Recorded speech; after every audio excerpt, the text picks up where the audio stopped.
دیمەنی کەمبوونەوەی ئاویزەی بچووکە لە سنووری قەزای پشدەر ساڵانە لەگەڵ هاتنی وەرزی هاوین ئاویزەی بچووک کەم دەبێتەوە. هەموو ساڵێک لەگەڵ کەمبوونەوەی ئاویزەی بچووک گرفتی ئاو لە قەڵازەی دروست دەبێت. گرفتەکە تەنیا ئاوی خواردنەوە نییە، بەڵکو لە ڕووی کشتتوکاڵیشەوە هاوڵاتیان تووشی گرفت دەبن. حکومت دەبووە تا ئێستا خەمی لێ خواردبین، بەڵام حکومت بەڕاستی پێ بڵم لێن بێخەمە، بەڕاستی نەدەبووە بەو شێوە بێخەم بە لێمە.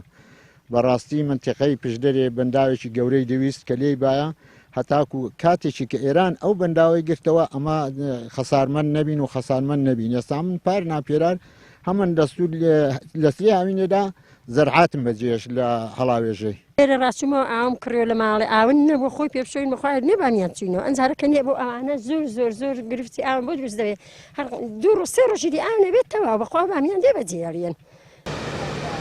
لێپرسراوی ئاوی خاصی قەڵاتزێ دەڵێت کەمبوونەوەی بەردەوامی ئاویزەی بچووک گرفتی بۆ ئاوی خاص دروست کردووە. قائیمی قەزای پشدەریش دەڵێت با دروستکردنی بەنداوی دڵگا قەڵاتزێ لا کەم ئاوی ڕزگاری دەبێت. بێگومان هەموو ساڵێک کە ئاویزەی بچووک کەم دەبێتەوە گرفتی گەورە بۆ پرۆژەکەی ئێمە و بۆ ئاوی قەڵازێش دروست دەکات.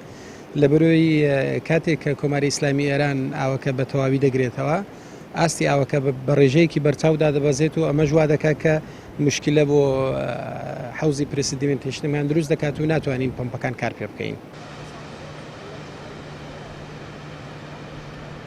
چارەسەرێکەوەیە کە ئێستا فەرمانگەی ئاو پرۆژەی ئاوی خاص و بەڕێبەلاتی ئاوی ڕاپەڕین و قایمقامێت و ئیداری ڕاپەڕین لە کاتێکدا کە لە ناکا ئاوەکە دادەبەزێ ئێمە هەوڵ دەدەین چارەسەرێکی کاتی بدۆزینەوە لە بەدەم پرۆژەکە سێڵکێک دروست دەکەین و بۆی ئاوەکە جارێکی خەزم بێتەوە پۆمپەکانیش پێ دەکەینەوە. بەڵام چارەسەری دووەم هەیە کە چارەسەرێکی زانستی کە ویرێک دروست بکرێت لە بەردەم پرۆژەکە بۆ ئەوەی هەم ئێرە بکات بە دەریاچەیەکی بچووک و ئەوەی کە زیاد بۆ ئاوەکە بەسەر ویرەکەدا ئۆڤەرفلۆ دەکات و سەرڕێژەی دەکات.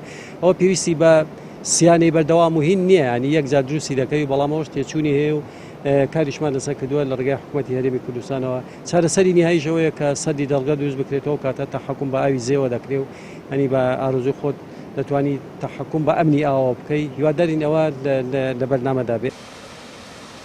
ساڵانە بەهۆی گرتنەوەی ئاو لە سنووری کۆماری ئیسلامی ئێرانەوە و کەمبوونەوەی ئاویزەی بچووک نزیکەی 800,000 هاوڵاتی لە شاری قەڵاتزێ دووچاری کێشەی ئاوی خواردنەوە و ئاودێری دەبنەوە. لە دەڤەری پشدەرەوە ڕێناس ئەرسەلان کەناڵی پەیام.